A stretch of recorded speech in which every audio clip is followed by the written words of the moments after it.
అలాగున దీక్షతో చూసినటువంటి అనుభవమే దేవుని అంతరంగములో ఉన్నటువంటి బైబిల్ మిషన్ను అందించి ఆ బైబిల్ మిషన్ అనుభవమును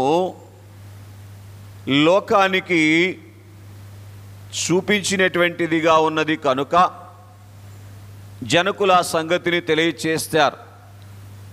అదే అనుభవములోనికి ఆలకిస్తూ ఉన్నటువంటి మనమును రావలసినటువంటి వారమై ఉన్నాం అనేటువంటిది ఆ రోజు పౌలు మహనీయుని యొక్క ఉద్దేశమైన మన జనకులు దేవదాసయ్య గారి యొక్క ఉద్దేశమైన అలాగే పెండ్లి కుమారుని యొక్క ఉద్దేశాన్ని కూడా మీరు చూస్తే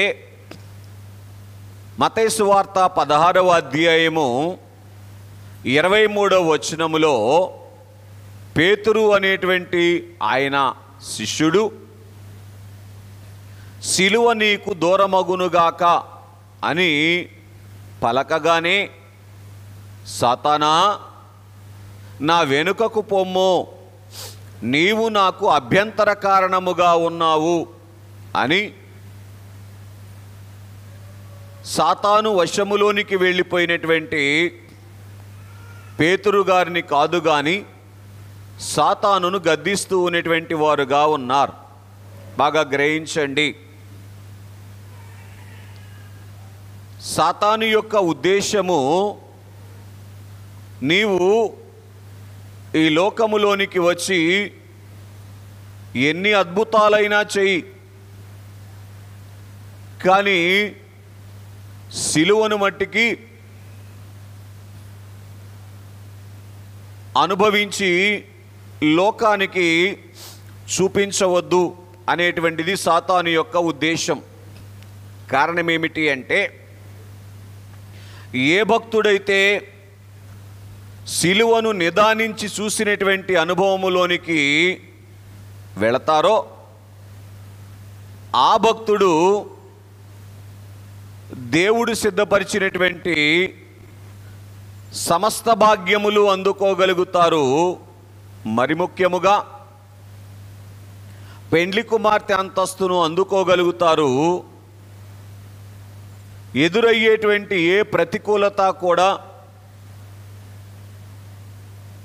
ఆ భక్తుణ్ణి దేవునికి దూరం చేయటం అనేటువంటిది జరగదు. ఇట్లా చెప్పనివ్వండి, జీవితకాలమంతా నీ కొరకు నా కొరకు సర్వమానవాళి కొరకు ఎముకలలో అగ్నిని మండించుకుంటూ మండుచూ ఉన్నటువంటి పెండ్లి కుమారుని వైపు చూసినటువంటి అనుభవము లేకపోతే ఎంత గొప్ప భక్తుడైనా సరే ఒక్కపూట కూటి కొరకైనా క్షణమాత్రము శరీర సంబంధమైన సౌఖ్యము కొరకైనా నిమిషమాత్రము బంధుప్రీతికైనా కడుపు తీపికైనా దేవుడు సిద్ధపరిచినటువంటి భాగ్యాన్ని పోగొట్టుకునేటువంటి ప్రమాదము ఉన్నది. బాగా గ్రహించండి. కనుకనే యేసుక్రీస్తుని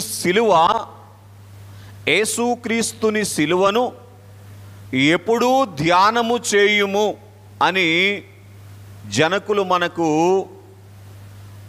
వ్రాసి ఇచ్చినటువంటి వారుగా ఉన్నారు. కారణమే ఆ ముందు చెప్పిన మాట. ఎప్పుడైతే సిలువను ధ్యానం చేయటం మానివేస్తామో చెప్పక తప్పదు,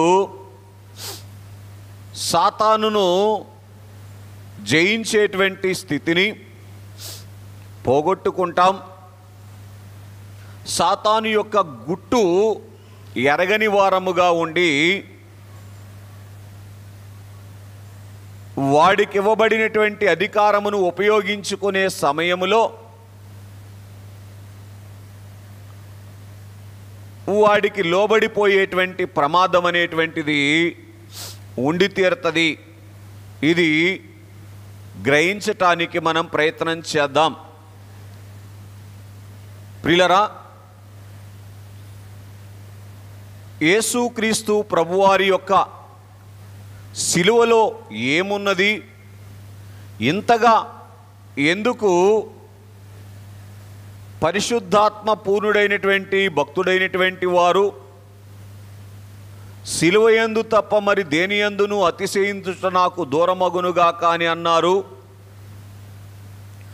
ఒకవేళ అలా చేస్తే, కొంచెం ముందుకు వస్తే నేను శాపగ్రస్తుడునగునుగాక అనే మాట కూడా మాట్లాడతారు.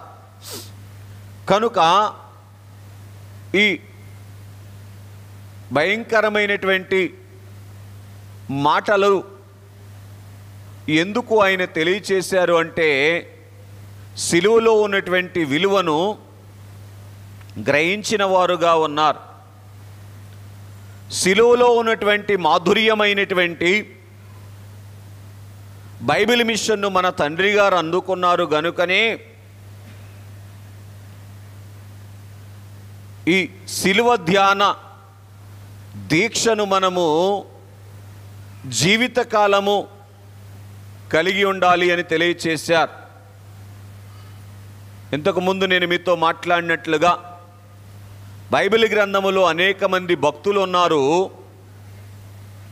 రెప్పపాటు సమయము సిలువ ధ్యాన దీక్షలో నుంచి బయటికి వెళ్ళిపోయారు. సంపూర్ణంగా దేవుడు సిద్ధపరిచినటువంటి సకల భాగ్యాలు పోగొట్టుకున్నారు. మచ్చుకు సౌలు గారు కావచ్చు, మచ్చుకు సంసోను గారు కావచ్చు, మచ్చుకు యోధా ఇస్కరియోతు కావచ్చు, ఇంకా అనేక మంది కనబడతారు, వేరే సంగతి. కనుక ఎందుకని ఇంతగా సిలువను ధ్యానిస్తూనే ఉండాలి? ధ్యానిస్తూనే ఉండాలా? చూడాలా? చూస్తూనే ఉండాలా? చూస్తేనే ఎట్లా ఉంటామండి? ఎప్పుడో జరిగిపోయింది కదా? కాదు సుమా.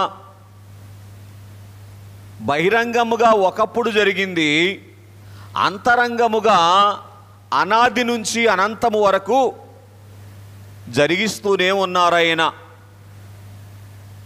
అనాది నుంచి అనంతము వరకు వధించబడుతూనే ఉన్నారు. సరే, నేటి దిన ధ్యానాంశము పేరు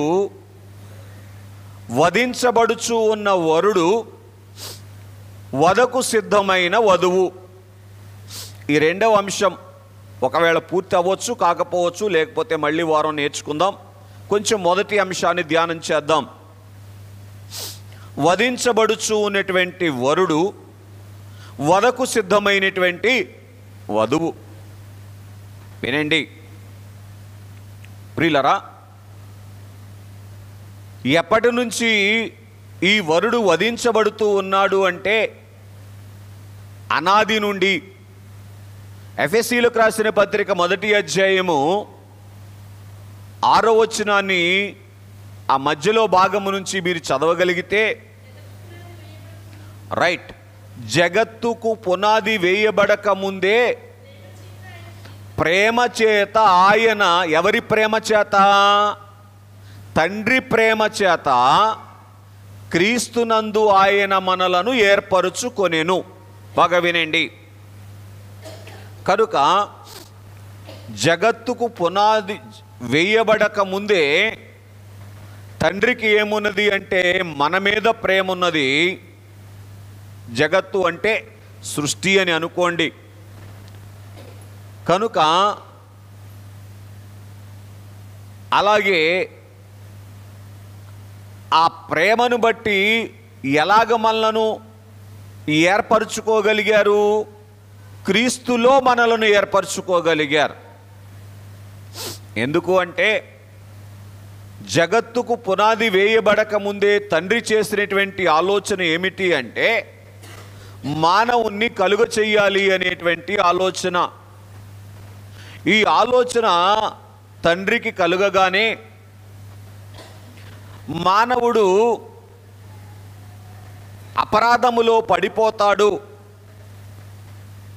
దేవునికి దూరమైపోతాడు అనేటువంటి సంగతి దేవుని జ్ఞానానికి బోధపడింది గనుక, మరి అలాగైతే మానవుణ్ణి కలుగ చేస్తే ఎలాగూ, ఈ మానవుణ్ణి నా సరసకు చేర్చుకోవటం ఎలాగూ అని తండ్రి ఆలోచన చేస్తూ ఉండగా తండ్రిలో ఉన్నటువంటి ప్రేమ కుమారునిగా తండ్రిలో నుంచి బయలువెడలి, తండ్రి నీవు మానవుణ్ణి కలుగ చేస్తే ఆ మానవుడు అపరాధములో పడిపోయి నీకు దూరమైన కారణాన్ని బట్టి, దేని బట్టి? నీకు దూరమైన కారణాన్ని బట్టి నీవు సిద్ధపరిచినటువంటి సింహాసనము యొద్దకు రాలేని పరిస్థితి వచ్చినప్పుడు నేనే ఆ మానవుని మీద నీవు ప్రయోగించవలసినటువంటి న్యాయం యొక్క శిక్షను భరిస్తాను అని తండ్రికి తన రక్తము చేత ప్రమాణపత్రము రాసి ఇచ్చినటువంటి పెళ్లి కుమారుడు ఆ రోజు నుంచి అంతరంగముగా ఏం చేయబడుతూ ఉన్నారంటే వధించబడుతూ ఉన్నటువంటి వారుగా ఉన్నారు. కొంచెం మళ్ళీ వెనక్కి వెళతాను, వినండి. ఇంతగా సిలువను గూర్చి ధ్యానము చేయటానికి ఏమున్నది సిలువలో అని మనం ఆలోచన చేస్తే దైవజనులు పాడుతూ ఒక చక్కని చరణాన్ని తెలియచేశారు. ఎండాచే గాయములు మండుచును, నిండు వేదన ఉన్నది. ఎవరికి నిండు వేదన? యెహోవాను నేను సర్వశరీరులకు దేవుడను, నాకు అసాధ్యమైనటువంటి కార్యము ఏదైనా కలదా అని సెలవిచ్చినటువంటి తండ్రికి మానవులకు అసాధ్యము గాని పూర్తి చేయండి, దేవునికి సమస్తము సాధ్యము అని సెలవిచ్చినటువంటి కుమారునికి ఏం కలిగించింది అంటే సిలువ నిండు వేదన కలిగించింది. నిండు అంటే అర్థం ఏంటి? ఎట్లా చెప్తారు దీన్ని? నిండు అంటే పరిపూర్ణమైనటువంటి వేదన లేదు, ఆయన శక్తికి సమానమైనటువంటి వేదన కలిగించింది. ఏంటో ఆ సిలువలో అంత వేదన, వినండి. సింపుల్గా మనం ఏమంటామంటే పాపము వలన వచ్చు జీతము మరణము అని బైబిల్ గ్రంథములో వ్రాయబడినటువంటి మాటను మనం ఉచ్చరిస్తాం. కానీ పాపము ద్వారా వచ్చేటువంటి మరణము ఏ రీతిగా వస్తుందో తెలుసా? సిలువ మరణము మనం చూసినప్పుడు అటువంటి మరణం వస్తుంది. ఇప్పుడు చూడండి, యేసుక్రీస్తు ప్రభువారి యొక్క సిలువ మరణము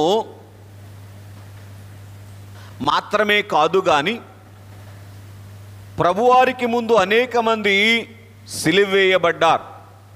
సిలువ వేయబడి ఎలాగూ చనిపోయారు అని మనం ఆలోచన చేస్తే ఈ సిలువ వేయబడినటువంటి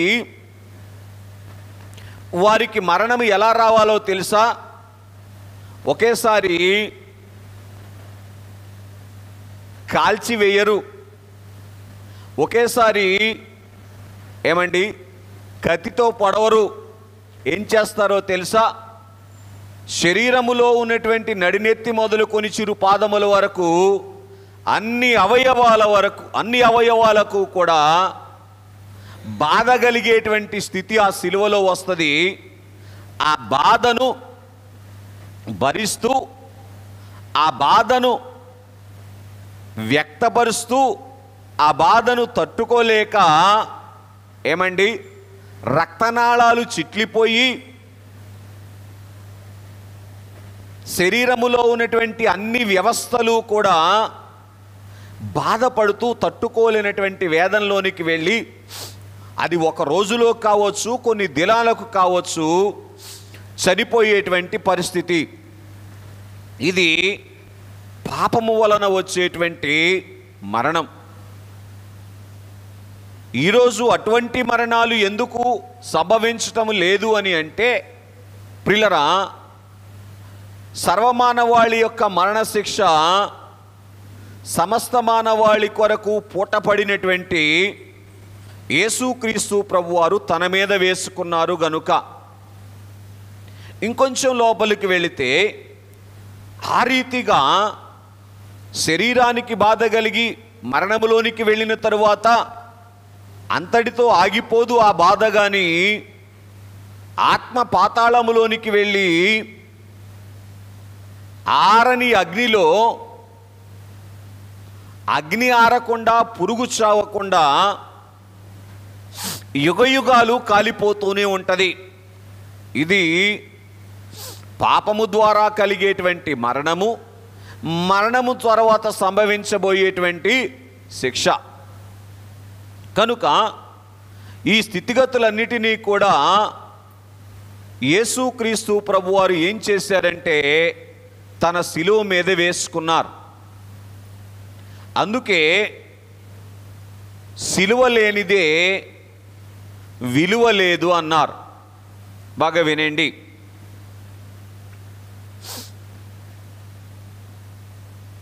కొంచెం లోపలికి వెళ్ళి నేనేమంటానంటే, మానవ జాతి యొక్క మనుగడ ఈరోజు ఉన్నది అంటే దానికి కారణం ఏమిటి అంటే, మానవుని యొక్క బలము కాదు, ఆరోగ్యము కాదు, మరొకటి కాదు, యేసుక్రీస్తు ప్రభువారి యొక్క శిలువ మాత్రమే. ఎందుకని అని మనం ఆలోచన చేస్తే, దేవుని న్యాయములో నుంచి వచ్చినటువంటి ఆ ప్రచండమైనటువంటి అగ్నిని ఏ మానవ మాత్రుడు కూడా సహించి జీవించి ఉండటం అనేటువంటిది సాధ్యపడదు. కనుకనే ప్రేమ కలిగినటువంటి తండ్రి ఆ ప్రచండమైనటువంటి అగ్ని ఎవరి మీద వేశారు? తన మీదనే వేసుకున్నారు. తానే కుమారుడుగా ఈ లోకానికి వచ్చి తన మీద వేసుకున్నారు. ఏంటో ప్రేమ. యోహాను సువార్త 3వ అధ్యాయము 16వ వచనంలో యోహాను భక్తుడు అంటారు కదా, రైట్, దేవుడు లోకమును ఎంతో ప్రేమించెను కాగా తన అద్వితీయ కుమారుని యందు విశ్వాసముంచువాడు నశింపక నిత్య జీవమునకు పొందునట్లు. మళ్ళీ చదవండి. దేవుడు లోకమును ఎంతో ప్రేమించెను కాగా తన అద్వితీయ కుమారుని యందు విశ్వాసముంచువాడు నశింపక నిత్య జీవము పొందునట్లు తన కుమారుని అనుగ్రహించెను. ఏమిటి కుమారుని అనుగ్రహించటములో ఉద్దేశము? మానవుడు నశించి నరకానికి వెళ్ళకుండా నిత్య జీవములోనికి రావటానికి దేవుడు ద్వారం తెరిచినటువంటి ఆ దేవుని యొక్క ప్రేమ. కనుక నేనేమంటానంటే, ఈరోజు మానవులు మనగలుగుతూ ఉన్నారు. ఇన్ని వేల సంవత్సరాలుగా మానవుని యొక్క మనుగడ సాగుతూ ఉన్నది అంటే, ఈ మానవాళి అందరి యొక్క అన్ని పాపములకు ఏ మానవాళి? దేవుడు లేడు అనేటువంటి మానవాళి. దేవుడు ఉన్నప్పటికీ కూడా నాకు నచ్చిన వాడే దేవుడు అనుకునేటువంటి మానవుల యొక్క పాపములు. అలాగే దేవుని యొద్దకు వచ్చి కూడా దేవునికి తగినట్టుగా నడవనటువంటి, చెప్పకూడదా, సంఘము యొక్క అపరాధములు కూడా ఆయన తన శిలువ మ్రాను మీద మోస్తూ ఉన్నటువంటి వారుగా ఉన్నారు. జగత్తుకు పునాది వేయబడక ముందే ఆయన ఇలాగున శిలువ మ్రాను మీద వేసుకున్నారు గనుక, అంతరంగముగా జామీన్ వ్రాసిచ్చారు గనుక మానవ నిర్మాణానికి తండ్రి ముందుకు వచ్చారు. మానవునికి అవసరమైనటువంటి సృష్టి నిర్మాణానికి ముందుకు వచ్చారు. ఆ తరువాత మానవుని నిర్మించటానికి పూర్తి చేయండి తండ్రి ముందుకు రావటం జరిగింది. ఆ తరువాత ఆదికాండ గ్రంథము 3వ అధ్యాయములో ఆది మానవులైనటువంటి వారు అపరాధములో పడిపోయినప్పుడు ఆ మానవుల కొరకు ఆ మానవ సంతతి అంతటితోనే లయమైపోకుండునట్లుగా 21వ వచనములో మనం చూస్తే అక్కడ ఏం చేశారు అంటే, కుమారుడు ఏం చేశారంటే వధించబడినటువంటి వారుగా ఉన్నారు. కనుక ఈలాగున ఆ రోజు నుంచి 4000 సంవత్సరాలుగా దేవజనాంగమైనటువంటి ఇశ్రాయేలీలైనటువంటి వారు దేవునిని అప్పుడప్పుడు పట్టుకుంటూ అప్పుడప్పుడు విడుస్తూ నడుస్తూ ఉన్నటువంటి వారి కాలమంతా కూడా వారు విడిచిన ప్రతి సందర్భములో దాని కొరకు ఏం చేయబడుతూ ఉన్నారంటే సిలువ వేయబడుతూనే ఉన్నటువంటి వారుగా ఉన్నారు. ఈ రీతిగా సిలువ వేయబడుతూ ఉన్నటువంటి స్వామి 2000 సంవత్సరాల పూర్వము సర్వమానవాళికి బహిరంగముగా తన సిలువను అగపరుచుటకు సర్వభూ ప్రపంచానికి నడిబొడ్డున యెరూషలేము వెలుపల ఉన్నటువంటి గొల్గొతా కొండ మీద శరీరముతో ఆయన సిలువను అనుభవించారు. ఏంటి కారణం అని అంటే, బాగా వినండి, ఇలాగున వధించబడుతూ ఉన్నటువంటి వరుడు పడినటువంటి ప్రయాసలో భాగముగా, ఆ ప్రయాస ఫలముగా ఆ సిలువ వైపు చూసి మానవులైనటువంటి వారు సిలువ ప్రయాస అయినటువంటి పాపక్షమాపణ భాగ్యాన్ని అందుకోవాలని, రెండవ సంగతి మరలా తిరిగి పాపములో పడకుండా వారు ప్రయాణం చేస్తూ వారి కొరకు సిద్ధపరిచినటువంటి, పూర్తి చేయండి, సింహాసన భాగ్యాన్ని అందుకొనుట కొరకు ఆయన బహిరంగముగా ఏం చేశారంటే సిలువ మీద యజ్ఞం చేసినటువంటి వారుగా ఉన్నారు. పిల్లరా, ఈ రెండవ కారణాన్ని మీరు బాగా గ్రహిస్తే, పాపము యొక్క శిక్ష ఇంత వేదనకరముగా ఉంటుంది అనేటువంటిది నిదానించి చూసి, పూర్తి చేయండి, ఇక మీదట పాపముతో జోలి ఏమీ లేకుండా ఉండునట్లుగా దేవుడు ఏం చేస్తూ ఉన్నారంటే తన సిలువను ఆ రోజు బహిరంగముగాను, ఈరోజు ఎవరైనా మోకరించి, అయ్యా నువ్వు 2000 సంవత్సరం నాడు సిలువ అనుభవించావంట, అదేంటో నాకు చూపించు అని నా మనోనేత్రాలు తెరిచి అది ఎలాగో నాకు చూపించు అని ఆయనను వేడుకున్నటువంటి వారికి ఈరోజు కూడా కనబరుస్తూనే ఉన్నారు. ఎందుకని విన్నాం మనం? మరలా పాపములో పడకుండానట్లు. కనుక స్నేహితులరా, పాపము చేసిన వారుగాను శాపగ్రస్తులుగాను మిగిలిపోయినటువంటి మానవ సంతతి కొరకు దేవుడు చేసినటువంటి యజ్ఞమే ఈ శిలువ మహాయజ్ఞం. ఇంతకుముందు ఒక మాట మీకు జ్ఞాపకం చేస్తూ, అనేకులు సిలువ వేయబడ్డారు అనే మాట విన్నారు. కనుక వారి వారి సిలువలు వారిని ఎక్కడికి నడిపించాయి అంటే శిక్షలోనికి నడిపించాయి. ఎందుకని? వారు పాపములోనే ఉండి సిలువను భరించారు గనుక. ఈ కలువరినాథుని సిలువ ఏం చేసింది అంటే, చదవగలిగితే మీరు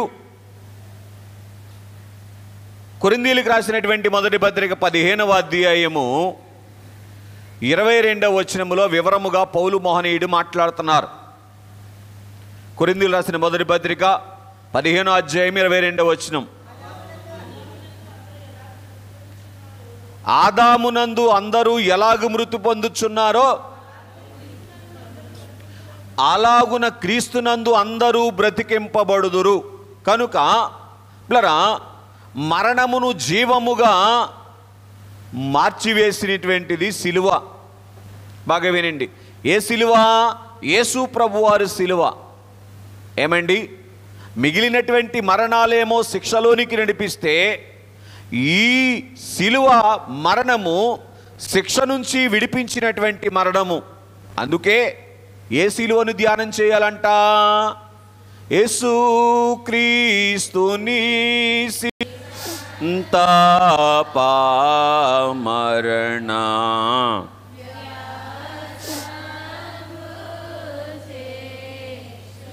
కనుక ఇంత ఘోరమైనటువంటి సిలువ మరణము మరెవరికి కూడా సంభవించకూడదు అని క్రీస్తు శకం 324వ సంవత్సరములో మహా కాన్స్టంటైన్ అనేటువంటి చక్రవర్తి ఈ సిలువ మరణమును రద్దు చేసేటువంటి శాసనమును తీసుకొని వచ్చినటువంటి వారుగా ఉన్నారు. కనుక యేసుక్రీస్తు ప్రభువారి యొక్క సిలువ మరణము మానవాళి యొక్క విమోచనకు కారణమైంది.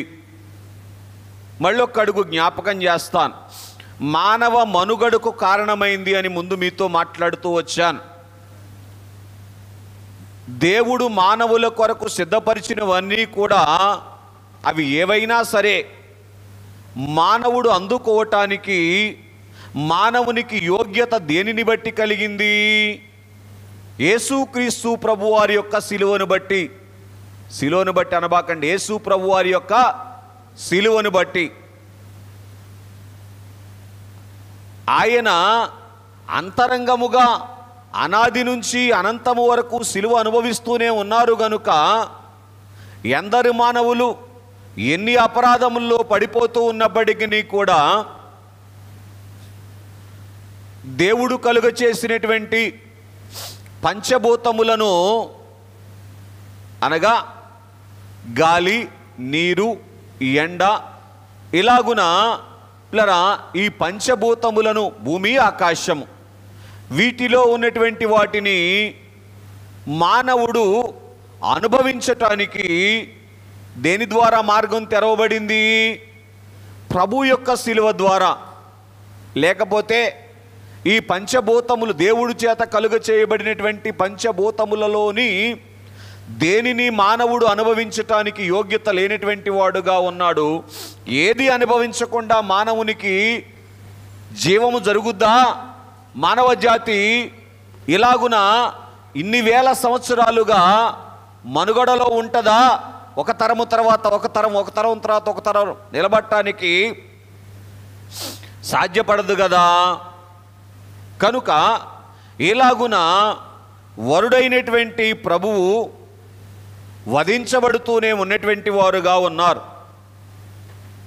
ఆయన మోసినటువంటి శిలువకు ఉన్నటువంటి 2 కర్రలకు కూడా భక్తులు ఇట్లా పేరు పెట్టారు. నిలువు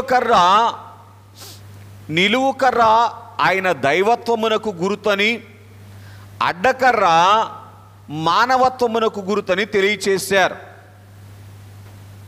నిలువు కర్ర ఏమో పాతాళ భూలోక పరలోకములను ఏకము చేసినటువంటి కర్ర, అడ్డకర్ర ఏమో దేవుణ్ణి మానవుణ్ణి ఏకము చేసినటువంటి కర్రగా భక్తుడు మల్లెల దావీదు గారు వర్ణించారు. కనుక ఏది ఏమైనప్పటికీ కూడా ఈ శిలువ ఏం చేసింది అని అంటే, పాతాళలోకవాసులను భూలోకవాసులను కూడా పూర్తి చేయండి, పరలోకముతో ఏకము చేసింది. దీనికి రిఫరెన్స్ మీరు తర్వాత చూసి వేసుకుంటే, ఆయన చెరను చెరగా కొనిపోయెను అని పత్రికల భాగంలో పౌలు గారి చేత వ్రాయబడినటువంటి మాటలు మనకు తెలుసు. అంతవరకు పాతాళలోకములో ఉన్నటువంటి ఒక చెరలో ఉన్నటువంటి వారు పరలోకములో ఉన్నటువంటి పరదేశంలోనికి చేరుకోవటానికి మార్గము సరళమైంది. అమ్మా, ఎఫెసీలకు రాసిన పత్రిక చదవండి, 4వ అధ్యాయం. మౌత్ దగ్గర ఉంచుకోండి అమ్మా, చదవండి. అందుచేత ఆయన ఆరోహణమైనప్పుడు చెరను చెరగా పట్టుకొని పోయి, చాలు అంతవరకు. కనుక దేవుని యందు ప్రియ స్నేహితులారా గమనించండి, పాతాళలోకపు చెరలో ఉన్నటువంటి వారిని పరలోకమునకు పట్టుకొని పోవటానికి మార్గము సరళమైంది. భూలోక వాసులైనటువంటి వారిని కూడా ఏమండి పాతాళలోకమునకు చేరకుండా పరలోకానికి చేరటానికి మార్గము సరళం చేసినటువంటిది ఈ నిలువు కర్ర. ఒకప్పుడు పరలోకానికి భూలోకానికి పాతాళలోకానికి ఏమి లేదు, బంధుత్వము లేదు లేదా బంధము లేదు. దేన్ని బట్టి? ఏదేను తోటలో నుంచి ఆదాము గారు బయటికి రావటాన్ని బట్టి. కానీ పిల్లరా, శిలువనాథుడు పరలోకములో నుంచి భూలోకానికి దిగివచ్చి చేసినటువంటి యజ్ఞాన్ని బట్టి పాతాళ భూలోక పరలోకమునకు ఏమి ఏర్పడిందంటే బంధుత్వం ఏర్పడింది. అడ్డకర్ర దేవునిని మానవునిని కలిపినటువంటిది అని మనం చూస్తాం. కనుక స్నేహితులరా, దేవునికి మానవునికి మధ్య సమాధానము తీసుకొని వచ్చింది అంటే అర్థం ఏమిటి అంటే, మానవుడు దేవుని దగ్గరికి వెళ్ళి తండ్రి అని అంటానికి యోగ్యత మానవునికి దొరికింది. ఈ మాట తిమోతి గారితో పౌలు మాట్లాడుతూ ఇలాగూ తెలియచేశారు. దేవునికి మానవునికి మధ్యవర్తి ఒక్కడే, క్రీస్తు యేసను నరుడు అని రెఫరెన్స్ చెప్పండి. ఎన్నో పత్రిక? తిమోతికి రాసిన మొదటి పత్రిక 2వ అధ్యాయం 5వ వచనం. దేవుడు ఒక్కడే, దేవునికి నరునికి మధ్యవర్తియు ఒక్కడే, ఆయనే క్రీస్తు యేసను నరుడు. కనుక ఈ మధ్యవర్తి ఎవరై ఉండాలి? సహజంగా ఇద్దరికి సయోధ్య కుదుర్తాలంటే మధ్యవర్తి ఎవరై ఉండాలి? ఇద్దరికీ సంబంధించినటువంటి వాడై ఉండాలి. కనుక దేవకుమారత్వాన్ని బట్టి ఈయన దేవుడు, మానవ కుమారత్వాన్ని బట్టి ఈయన మానవుడు. కనుక ఈయన ఏం చేశారు అంటే సయోధ్యను కలిగించినటువంటి వారుగా ఉన్నారు అని మనం చూస్తూ ఉన్నటువంటి వారముగా ఉన్నాం. కాబట్టి ఈ యేసుక్రీస్తు ప్రభు వారి యొక్క శిలువను బట్టి ఏం కలిగింది అని మనం ఆలోచన చేస్తే, ఇట్లా మానవులకు మనుగడకు మార్గము సరళమైంది. రెండవది, మానవుని యొక్క మరణము ఏమి చేయబడింది చెప్పండి?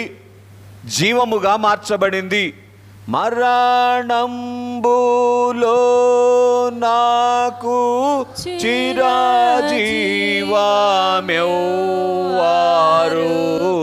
మరణంబునకై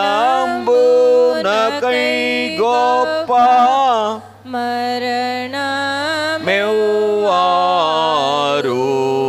చాలు. కనుక మరణములో చిరజీవము, చిరకాలము జీవించేటువంటి ఏమండి స్థితిని అనుగ్రహించినటువంటి వారు సిల్వబడ్డ యేసుక్రీస్తు అని దైవజనులు తెలియచేసినటువంటి సంగతి మనం ఎరుగుదుము. కనుక యేసుక్రీస్తు ప్రభువారి యొక్క సిలువను నిదానించి ధ్యానం చేస్తూ ఉన్నప్పుడు, ఎప్పుడైతే మనకు పాపక్షమాపణ భాగ్యము సిలువ దగ్గరే అనే సంగతి గ్రహించగలుగుతామో, పాపక్షమాపణ భాగ్యము పొందుకోవటానికి మానవునికి మార్గము సరళమైంది. రెండవది, ఇక మీదట నేను పాపము చేస్తే మరలా ఆయన్ను సిలువ వేసినటువంటి వాడనవుతాను అనే సంగతి గ్రహించటాన్ని బట్టి ప్లరా మానవుడు దేవమానవుడుగా, అంటే పాపము చేయనటువంటి మానవుడుగా తీర్చిదిద్దబడటానికి మార్గము సరళమైంది. కనుక యేసుక్రీస్తు ప్రభువారి యొక్క సిలువ ఏం చేయబడతా ఉంది చెప్పండి? అనాది నుంచి అనంతము వరకు వధించబడతానే ఉంది. ఎందుకని? అనాది నుంచి అనంతము వరకు లోకములోనికి వచ్చేటువంటి ప్రతి మానవుని పూర్తి చేయండి, ఈ భాగ్యముల్లోనికి నడిపించటానికి. ఏ భాగ్యము? సింహాసన భాగ్యములోనికి. దేవుడు మానవునికి ఏ సింహాసనం సిద్ధపరిచారు? దేవుని ప్రక్కన కూర్చునేటువంటి సింహాసన స్థానాన్ని సిద్ధపరిచారు. కనుక సిలువను ఎవరైతే నిదానించి చూస్తారో, సిలువ మీద పెళ్లి కుమారుడి సింహాసనాన్ని చూస్తూ పెళ్లి కుమార్తె సింహాసనాన్ని అందుకోవటానికి మార్గము సరళమవుతుంది. కనుకనే పిల్లరా, యేసుక్రీస్తు ప్రభువారి యొక్క సిలువను ఎప్పుడూ ధ్యానము చేయవలసినటువంటి వారముగా ఉన్నాం అని మనం చూస్తూ ఉన్నాం. కనుక ఈ సిలువలో ఉన్నటువంటి 7 సంగతులను క్లుప్తముగా ధ్యానం చేద్దాం. మొట్టమొదటి సంగతి, లూకా రాసినటువంటి సువార్త 23వ అధ్యాయము 34వ వచనాన్ని చదువుకుందాం. తండ్రి, వీరేమి చేయుచున్నారో వీరెరుగరు గనక వీరిని క్షమించుమని చెప్పాను. చాలండి. కనుక స్నేహితులారా గమనించండి, సిలువలో ఏమి కనబడతా ఉంది అని మనం ఆలోచన చేస్తే, దేవత్వమును అగపరిచినటువంటి స్థితి. నేనేమని పేరు పెట్టానంటే, దేవత్వమును అగపరిచినటువంటి సిలువ, దేవుని యొక్క తత్వాన్ని అగపరిచినటువంటి సిలువ. ఏంటి దేవుని తత్వము? చెప్పగలరా ఎవరైనా? దేవుని తత్వం ఏమిటంటే, ప్రేమించే తత్వము కలిగిన వారు దేవుడు. ఇట్లా చూడండి, దేవుని యందు ప్రియ స్నేహితులారా, మానవుల కొరకు ప్రాణము పెట్టగలిగేటువంటి తత్వము కలిగినటువంటి వారు దేవుడు. అర్థమవుతుందండి? కొద్దిగా ఆలోచన చేద్దాం. న్యాయమును బట్టి ఒకవేళ మానవునికి శిక్ష రావాల్సి వచ్చినా ఆ శిక్షను తన మీద వేసుకునేటువంటి ప్రేమ కలిగినటువంటి వారు దేవుడు. అర్థమవుతుందండి? శిక్షించేవారు కాదు సుమా, శిక్షను తన మీద వేసుకునేటువంటి ప్రేమ కలిగినటువంటి వారు దేవుడు అని కొద్దిగా మానవ జ్ఞానముతో ఆలోచన చేస్తే ఎవరికైనా తేలిగ్గా అర్థమయ్యేటువంటి సంగతి. అందుకే యేసుక్రీస్తు ప్రభువారు మత్తయి సువార్తలో మాట్లాడుతూ,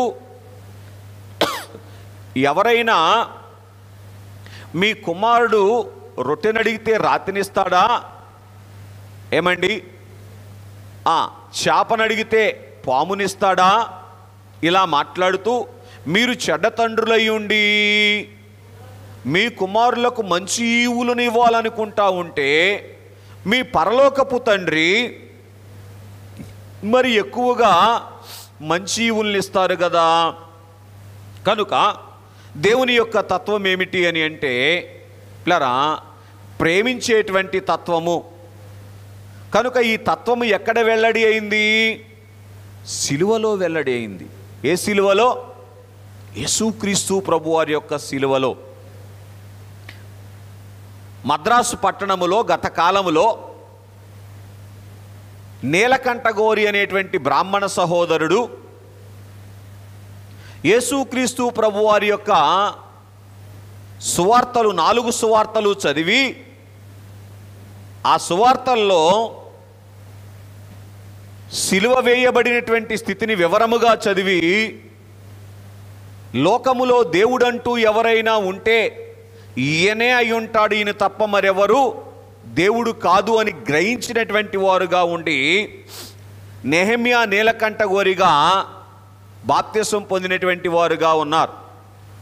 కనుక దేవుని యొక్క తత్వాన్ని మానవులకు పరిచయం చేసింది చెప్పగలరా ఏంటో? యేసుక్రీస్తు ప్రభువారి యొక్క సిలువ. బాగా వినండి, లోకములో ఉన్నటువంటి ఏ మానవుడైనా ఏం తెలుసుకోకపోతే ప్రమాదం జరుగుద్ది చెప్పండి ఒకసారి అండి. దేవుని తత్వాన్ని గ్రహించకపోతే ప్రమాదం జరుగుద్ది. ఎందుకని? దేవుని తత్వాన్ని గ్రహించకపోతే అందరూ దేవుళ్ళు అయిపోతారు, అన్నీ దేవుళ్ళు అయిపోతాయి. దేవుళ్ళు కాని వాటిని దేవుళ్ళు అనుకున్నటువంటి స్థితి ఎంత ప్రమాదం చేస్తుంది అంటే, దేవుని ద్వారా పొందవలసినటువంటి భాగ్యాలు అందకుండా చేస్తుంది కదా. అదే ప్రమాదం జరిగే స్థితి అంటున్నాను సుమా. కనుక దేవుని తత్వాన్ని, దేవుడు ఎలా ఉంటారు అనేటువంటి సంగతిని నిదానించి చూడాలి అని అనుకుంటే సిలువను నిదానించి చూసినప్పుడు చాలా తేటగా బోధపడుతుంది. కనుక అన్వయంగా మీరు రాసుకోవచ్చు, తర్వాత చదువుకోవచ్చు. కొలస్సీయులకు రాసిన పత్రిక 2వ అధ్యాయము 9వ వచనములో ఆ మాట కనబడుతుంది. దేవత్వము యొక్క సర్వపరిపూర్ణత శరీరమును బట్టి క్రీస్తులో నివసించుచున్నది అని అంటారు. అలాగే మత్తయి సువార్త 5వ అధ్యాయము 44వ వచనములో యేసు ప్రభువారు అంటూ ఉన్నారు, మీ శత్రువులను ప్రేమించండి, మిమ్మల్ని హింసించు వారి కొరకు ప్రార్థన చేయండి అని తెలియచేశారు. కనుక ఏంటి దేవుని తత్వం? ఇప్పుడు చెప్పండి. ఆకాశము భూమియు గతించును గాని నా మాటలు ఎంత మాత్రమును గతించవు. ఏది చెప్తారో అది చేసేటువంటి వారు దేవుడు. కనుక ఆయన భూలోకానికి వచ్చినప్పుడు ఏం చెప్పారో సిలువ మీద అది చేసి చూపించారు. అర్థమవుతుందండి? కనుక ఏమి అగపరిచారు ప్రభు సిలువలో? దేవత్వమును అగపరిచినటువంటి వారుగా ఉన్నారు. ఇదిగో నేనే దేవుణ్ణి అని నోటితో చెప్పకపోయినా జ్ఞానానికి అర్థమయ్యే రీతిగా అగపరిచిన వారుగా ఉన్నారు అని మనం చూస్తూనేటువంటి వారముగా ఉన్నాం. కనుక ఒక మాట చదవండి, యెషయా గ్రంథము 65వ అధ్యాయము 2వ వచనం. యెషయా గ్రంథము 65వ అధ్యాయము 2వ వచనం. తమ ఆలోచనలను అనుసరించుచు చెడు మార్గమును నడుచుకొనుచు లోబడనొల్లని ప్రజల వైపు దివారాత్రము నా చేతులు చాపి ఉన్నాను. అర్థమవుతుందండి? దేవుని తత్వం ఏమిటి అంటే చేతులు ముడుచుకునేటువంటి తత్వము కాదు, కానీ లోబడిన వారి కొరకు, లోబడిన వారి కొరకు కూడా చేతులు చాపేటువంటి తత్వము దేవుని యొక్క తత్వం. కనుక ఈ తత్వమును స్వామి ఏం చేశారంటే సిలువలో వెల్లడి చేశారు. నేనేమంటున్నానంటే ప్రభువు సిలువ మహాయజ్ఞమును సర్వమానవాళికి తేటగా కనబరుచుట ద్వారా ఏం చేశారంటే మహోపకారము చేశారు. ఏంటి ఆయన చేసిన మహోపకారము? దేవత్వాన్ని వెల్లడి చేశారు. దేవుడు ఎవరో మానవ జ్ఞానానికి బోధపడేటువంటి రీతిగా పరిచయం చేసినటువంటి వారుగా ఉన్నారు అని మనం గ్రహించవలసినటువంటి వారముగా ఉన్నాం. అందుకే ఎప్పుడూ సిలువ వైపు చూస్తే, పూర్తి చేయండి, ఇంకేది దేవుడుగా కనపడదు. ఇంకేదంటే ఇది ఇది ఇంకోటి ఏదో కడుపు తీపి బంధుప్రీతి దేవుడుగా కనబడటం సాధ్యపడదు. కనుక స్నేహితులారా గమనించండి. మరొకటిగా మనం చూస్తే రెండవదిగా లూకా రాసినటువంటి సువార్త 23వ అధ్యాయము 43వ వచనం. అందుకాయన వానితో అంటే ఎవనితో? ఎవరైతే అప్పుడు దాకా ఆయనను నిందించారో, ఎవరైతే అప్పటిదాకా ఏమండి దొంగ వరుసలో ఉన్నాడో, ఏమండి మానవుల దృష్టిలోనూ దేవుని దృష్టిలోనూ దోషిగా ఉన్నాడో ఆయనతో ఎవరైతే చూడండి లోకము ఈ మానవుడు చనిపోవటానికి యోగ్యుడు కాడు అని సిలువ వేశారో వానితో అంటున్న మాట, నేడే నీవు నాతో కూడా పరదైసులో ఉందువు. బాగా వినండి. సిలువ మీద ప్రభు అగపరిచినటువంటి రూపము ఏమిటి అంటే ప్లరా రక్షణ రూపమును అగపరిచినటువంటి వారుగా ఉన్నారు. అర్థమవుతుందండి. అందుకే భక్తులు అన్నారు, సిలువయందే ముక్తి బలము చూచినాడను రా అని అన్నారు. కనుక ఏంటి రక్షణ రూపం అని ఆలోచన చేస్తే, పాపము చేసిన మానవుని కొరకు ఏమి పొంచి ఉన్నది? చదవండి ఒకసారి. కీర్తనల గ్రంథము 89వ కీర్తన 48వ వచనం. 89వ కీర్తన 48వ వచనం. అమ్మా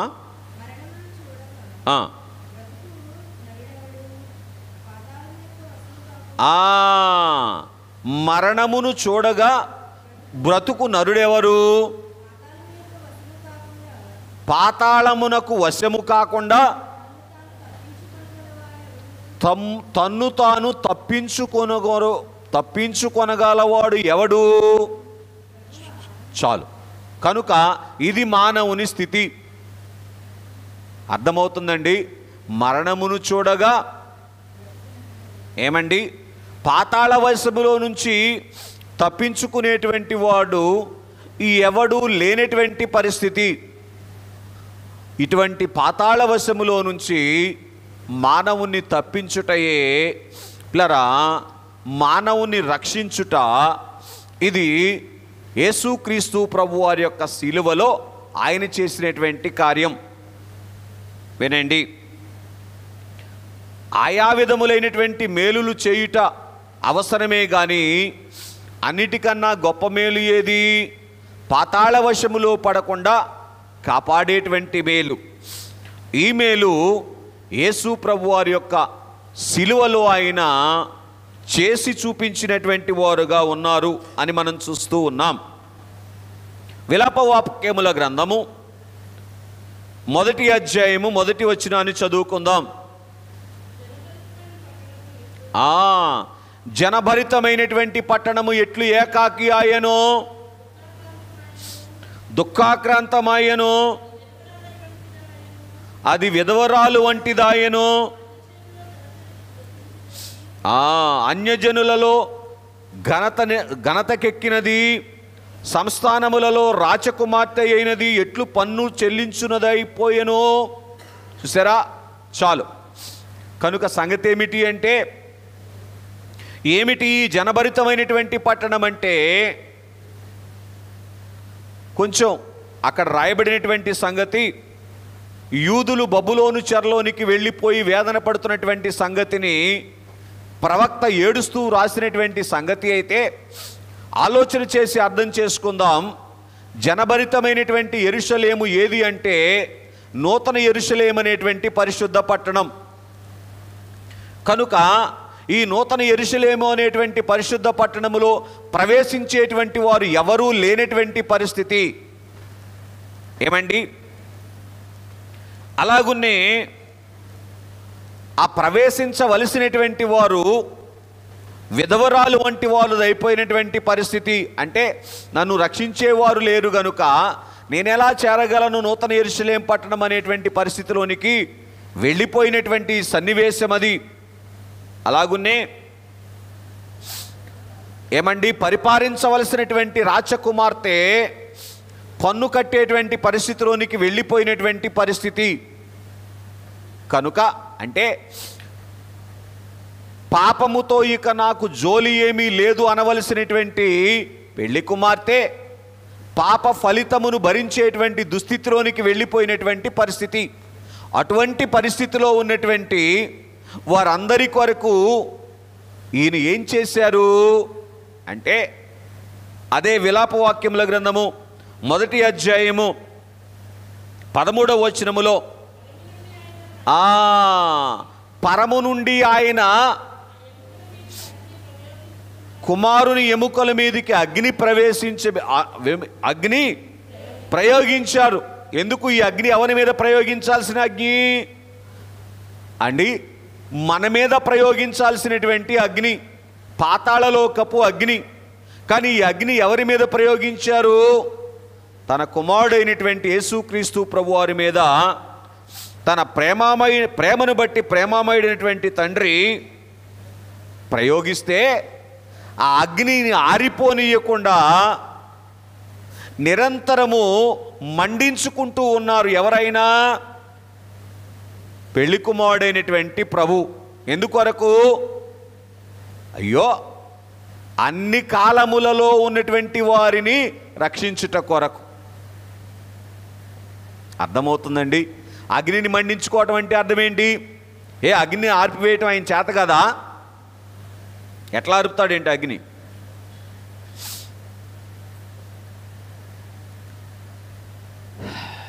చెప్పండి సార్, ఎట్లా ఆర్పుతాడు అగ్ని? గెస్సమనే తోటలో రాణువారు వచ్చి యేసుక్రీస్తు ప్రభువారిని బంధించినప్పుడు ఏమండి, పేతురు గారు మలుకు చెవి తెరగనరిగితే ప్రభు ఏమన్నారు?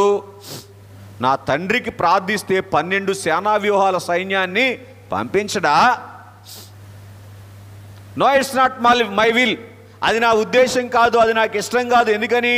నేను సిలువను అనుభవించాలి. ఎందుకని? ఈ జనభరితమైనటువంటి పట్టణం ఏకాకిగా ఉండకూడదు. అర్థమవుతుందండి? ఈ విధవరాలు వంటి స్థితిలోనికి వెళ్ళిపోయినటువంటి మానవుడు ఎలాగుండకూడదు? విధవరాలుగా ఉండకూడదు, వధువు అవ్వాలి, నా ప్రక్కన కూర్చునేటువంటి స్థితిలోనికి రావాలి. దీని కొరకు నేను ఏం చేస్తాను? నా తండ్రి నా మీద ఏ అగ్నిని ప్రయోగించారో అగ్నిని మండించుకుంటాను.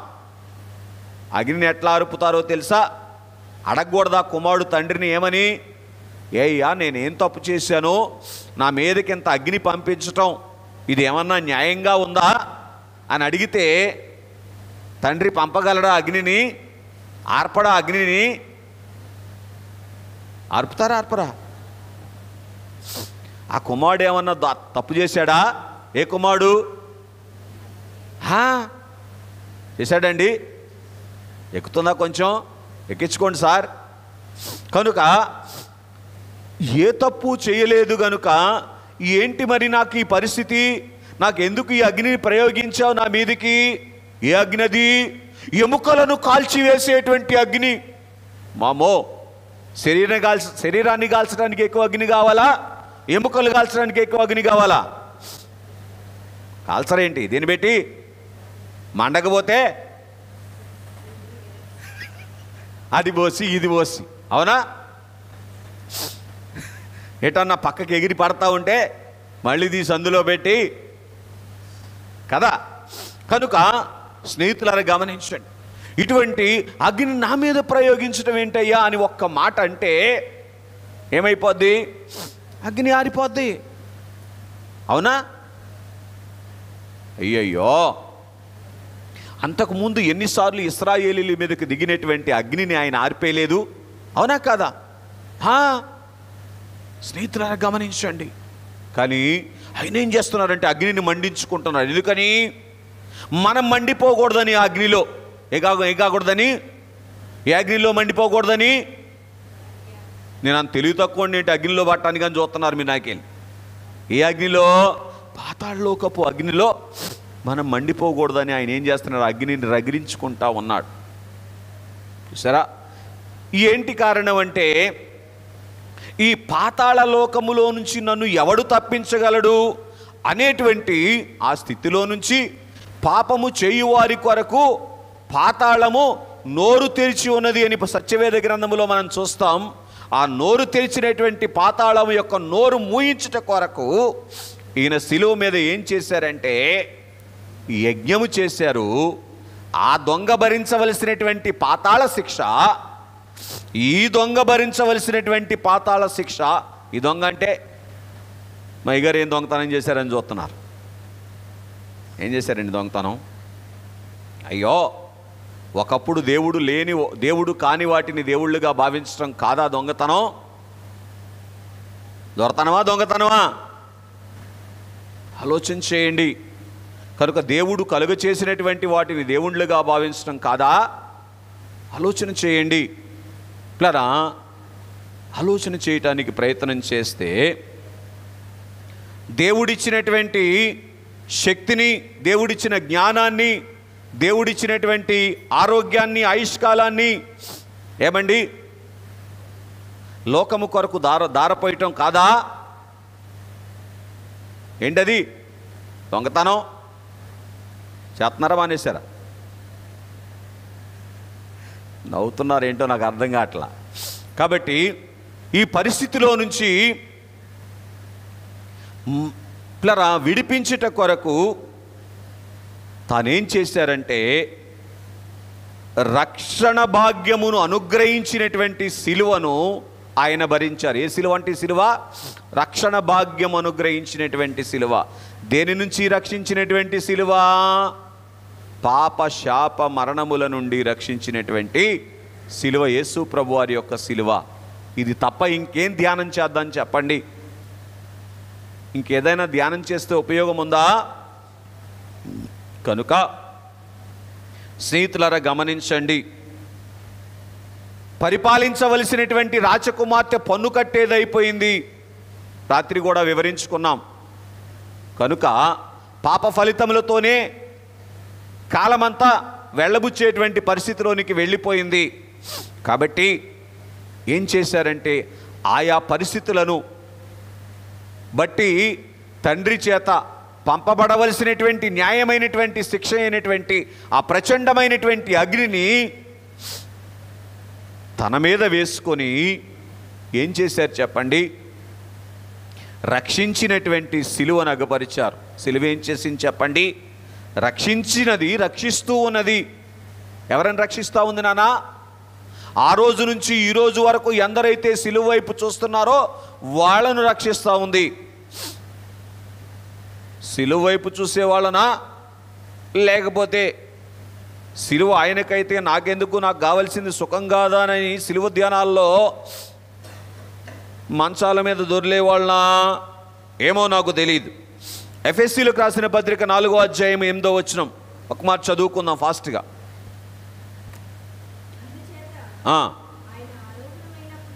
వెరీ గుడ్, చదివేశారు కదా ఇందాక. రైట్. అందుచేత ఆయన ఆరోహణమైనప్పుడు చెరను చెరగా పట్టుకొని పోయేను. చాలు. కనుక పాతాళలోక వశములో ఉన్నటువంటి వారిని కూడా రక్షించినటువంటిది సిలువ. అంటే పాతాళలోకములో ఉండి ఎవరైతే ఆయన యొక్క విమోచన కొరకు కనిపెడుతూ ఉన్నారో వారందరినీ కూడా తోడుకొని వెళ్ళింది. మూడవదిగా యోహాను సువార్త 19వ అధ్యాయము 26వ వచనం ఏమిటి అంటే, చదవండి. యేసు తన 12 మంది శిష్యులను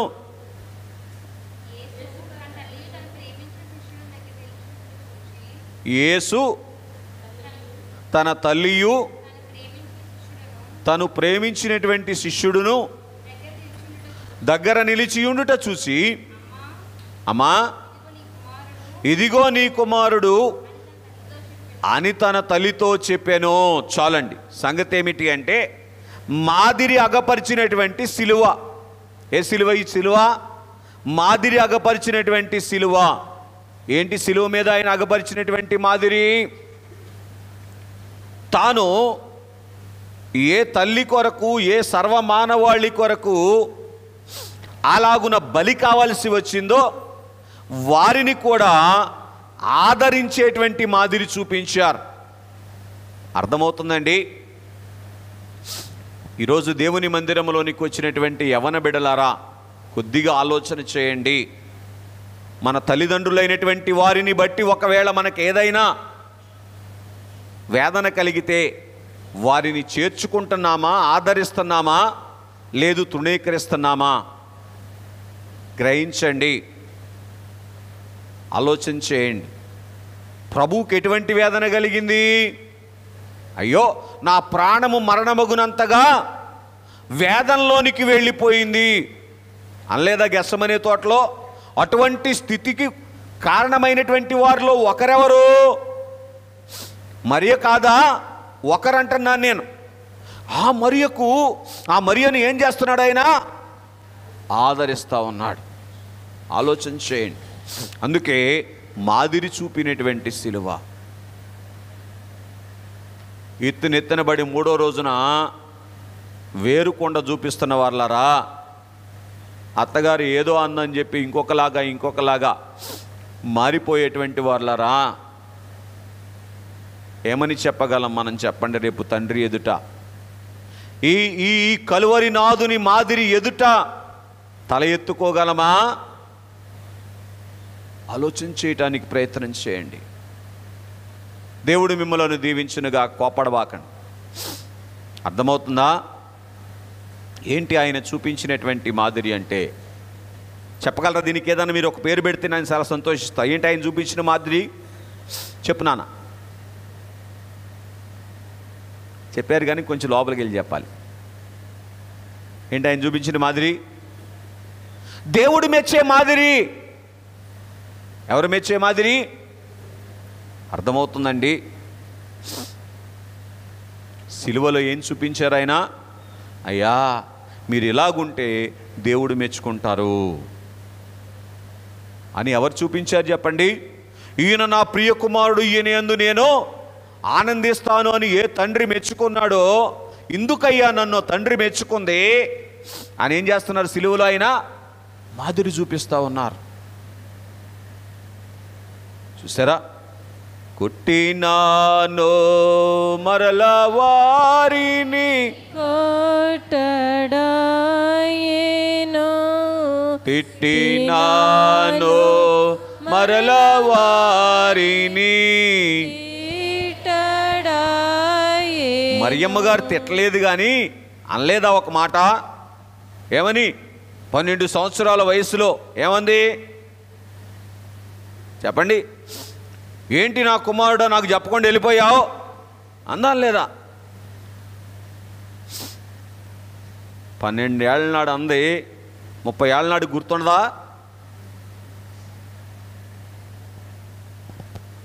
గుర్తుండదా? సరే, నేను చెప్పిన వాక్యం వాళ్ళకు గుర్తు లేకపోవచ్చు, అది వేరే సంగతి. అవునా కాదు? కనుక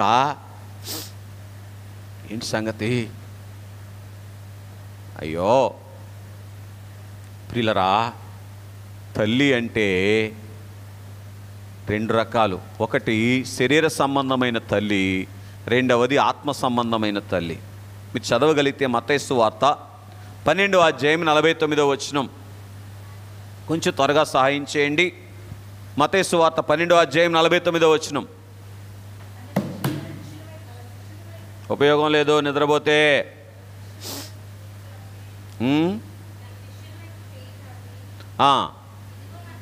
ఇదిగో నా తల్లియు, ఇదిగో నా సహోదరులను అని ఎవరిని గురించి అంటున్నారు? తనను వెంబడిస్తున్నటువంటి సంఘమును గురించి మాట్లాడుతూ ఉన్నారు. ఇలా బాగా గ్రహించండి. అర్థమవుతుందండి? ప్రభు ఎటువంటి మాదిరి చూపించారు? తల్లి ఎటువంటిదైనా, తండ్రి ఎటువంటి వాడైనా, అత్త ఎటువంటిదైనా, మామ ఎటువంటిదైనా ఏం చేయాలని చెప్తున్నారు ఆయన? ఆదరించాలి, ప్రేమించాలి, వారికి ఆసరాగా ఉండాలి. ఇది సిలువలో చూపించినటువంటి మాదిరి.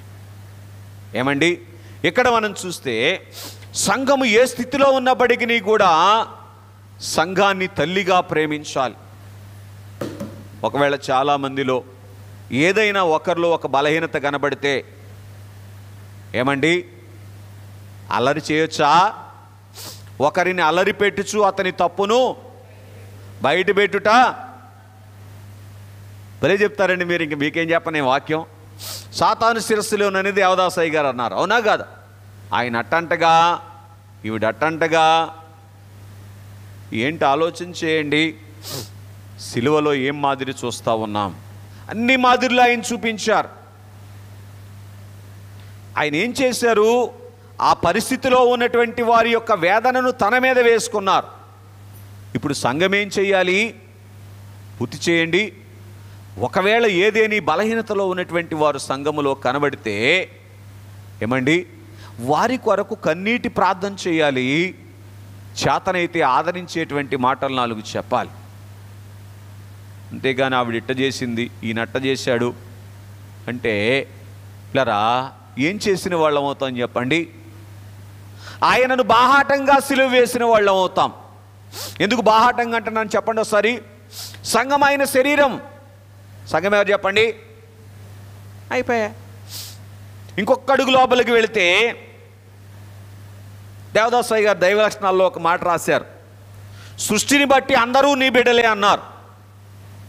ఏంటంట అంటే సిలువను బట్టి ఏమో సంఘం ఆయన బిడ్డలు, సృష్టిని బట్టి అందరూ ఆయన బిడ్డలే.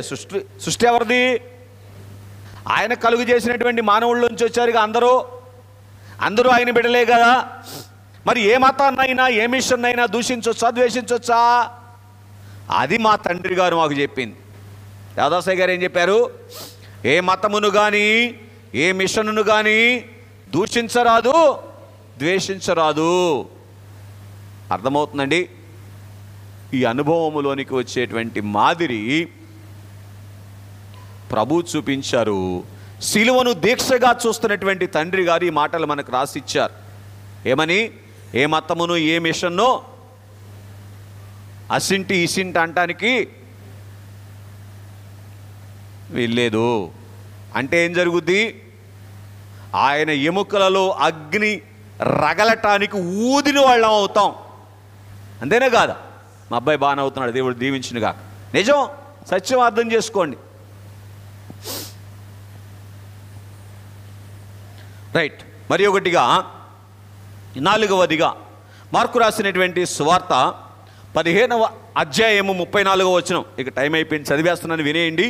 ప్లరా ఏంటి అంటే మానవత్వమును అగపరిచినటువంటి సిలువ.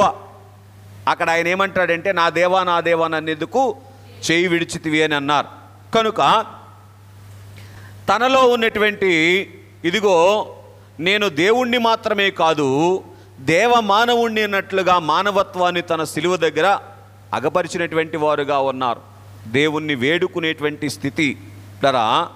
కనుక మరొక అడుగు ముందుకు వేస్తే ఇక చాలా వివరం ఉంది, మళ్ళీ ఎప్పుడైనా జ్ఞాపకం చేస్తాను. 5వదిగా యోహాను సువార్త 19:28లో దప్పికొనుచున్నాను అనేటువంటి ఆ మాటలో ఉన్నటువంటి ఆయన రూపం ఏమిటంటే అలసిన రూపము. అర్థమవుతుందండి? శిలువ మీద ఆయన చూపించినటువంటి రూపము ఏ రూపము? దేనికి కలిసిన రూపము? సర్వమానవాళి యొక్క ఆత్మలను ఏమండి రక్షణలోనికి నడిపించుట కొరకు అలసిపోయే అంత భారము భరించినటువంటి రూపము యేసు ప్రభు వారి యొక్క శిలువ రూపం. నా దేవుడు నా కొరకు అలసిపోయాడు అనే సంగతి ఎప్పుడు అర్థమవుద్ది మనకి? చెప్పండి సార్. శిలువ వైపు నిదానించి చూసినప్పుడు అర్థమవుతుంది. లేకపోతే ఏమనిపిస్తుంది? ఏం చేశాడేంటి దేవుడు అనలేమా? అయ్యో, అందుకు కాదా ఈరోజు మందిరాలు ఖాళీగా ఉండేది? రైట్, సరే. దీనికి రెలవెంట్ వర్డ్స్ మీకు కావాలంటే విలాపవాక్యముల గ్రంథము 1వ అధ్యాయము 12-13 వచనాలు ఇంటికి లేక చదివి ధ్యానం చేసుకోండి. తెలుగు క్రైస్తవ కీర్తన పుస్తకంలో 33వ కీర్తన 3వ వచనం. పందెముగన ఒక కాటు వేసెను, పాత సర్పము ప్రభువు యేసును అని అన్నారు. కనుక అంత ఆది సర్పము కూడా ఏమండి కాటు వేసినప్పటికీ కూడా భరించినటువంటి రూపాన్ని, అలసిపోయినటువంటి ఆ రూపాన్ని భరించినటువంటి వేదనకరమైనటువంటి రూపాన్ని శిలువనాథుడు శిలువ మీద అగపరుస్తున్నారు. అంటే శిలువను చూస్తే తప్ప ఆయన మన కొరకు ఏం చేశారో అర్థం కాదండి. శిలువనంటే ఆ బొమ్మను కాదు. ఇటు చూడండి, శిలువనంటే మనం చేతికి పెట్టుకున్న బంగారపు, దీనికి ఉండదులేండి, ఈ వేలుకున్నటువంటి బంగారు పొంగరం మీద ఉన్నటువంటి శిలువని కాదు అంటాంగా. ఓరి నయనో, దేన్ని ముందు పెట్టుకునేది ఎందుకు? బంగారాన్ని బంగారం మీద ఉన్న శిలువ ముద్రన ఏమోంది, అవునా కాదు? కనుక దేవుని యందు ప్రియ స్నేహితులు, మెడలో ఉన్నటువంటి లాకెట్ మీద ఉన్న శిలువనా, శిలువ మీద వేలాడినటువంటి స్వామినా ముద్దు పెట్టుకునేది? చెప్పండి ఒకసారి. కాబట్టి అందుకే ఆ శిలువను ఏమండి లలాటముల మధ్య అంతరంగములో ముద్ర వేసుకోవాలి. అర్థమవుతుందండి? మన హృదయ సింహాసనములో ఆ శిలువను ప్రతిష్ఠించుకోవాలి. అప్పుడు ఆ అగ్ని మన హృదయములో మండుతూ, పూర్తి చేయండి, ఇక మీదట పాపములో పడకుండా మనలను ఆయన సిద్ధపరిచినటువంటి పెళ్లి కుమార్తె స్థానాన్ని అందుకోవటానికి మనలను సిద్ధపరుస్తుంది. అనేకులను నడిపించడానికి ఏం చేస్తుంది? నేనున్నాను నన్ను పంపుమని రమ్మో సంఘమా. ఎక్కడ ఉండదు ఆ పాట, మన పాట కాదుగా, నాకు సరిగ్గా రాదు. కనుక దేవుని యందు ప్రియ స్నేహితులారా, అది లేకపోతేనో ఆదివారం గుడవంగానే బుట్ట గిన్నె రెడీ, అవునా? రైట్. సరే, 6వదిగా యోహాను సువార్త 19వ అధ్యాయం 30వ వచనములో సమస్తమును కూడా సమాప్తము చేసినటువంటి శిలువ, అంటే మానవుని యొక్క ప్రతి అక్కర తీర్చినటువంటి శిలువగా మనం చూస్తాం. దేవుని అనాది ప్రణాళిక, అలాగునే సాతాను యొక్క శిరఛేదనం పరిపూర్ణంగా శిరస్సును ఛేదించినటువంటి స్థితిని పూర్తి చేసినటువంటి శిలువగా యేసు ప్రభువారు మనకు కనబడతారు. శిలువ వేయబడినటువంటి వారు యేసు ప్రభువారిని మనం చూస్తాం. చివరిగా 7వదిగా లూకా రాసిన సువార్త 23వ అధ్యాయం 40వ వచనములో ఏమండి, ఇటు చూడండి, మన ఆత్మను దేవుని యొద్దకు చేర్చినటువంటి శిలువ. ఆత్మను ఎక్కడికండి? దేవుని యొద్దకు చేర్చినటువంటి శిలువగా ఆయన శిలువ కనబడుతుంది. కనుక ఈ 7 భాగ్యాలు కూడా దినమెల్లా ధ్యానం చేస్తూ శిలువ వైపు చూస్తూ సాగగలిగితే అసలైన భాగ్యములోనికి వస్తాం. పేరు చెప్పాను కానీ చెప్పలేకపోయిన సమయం లేదు కనుక ఏం పేరు చెప్పుకున్నాం? వధకు సిద్ధమైనటువంటి వధువు అవుతాం. ప్రభు సహాయం చేస్తే మళ్ళీ వారం ధ్యానం చేద్దాం. ఏ వధువు? వధకు సిద్ధమైనటువంటి వధువు అవుతాం. అట్టి ధన్యత కలువరినాథుడు మనకు అనుగ్రహించి ఆయన ఎముకలలో మండుచూ ఉన్నటువంటి అగ్నిని మన హృదయములో మండింపజేసి మేఘమెక్కించునుగాక. ఆమేన్.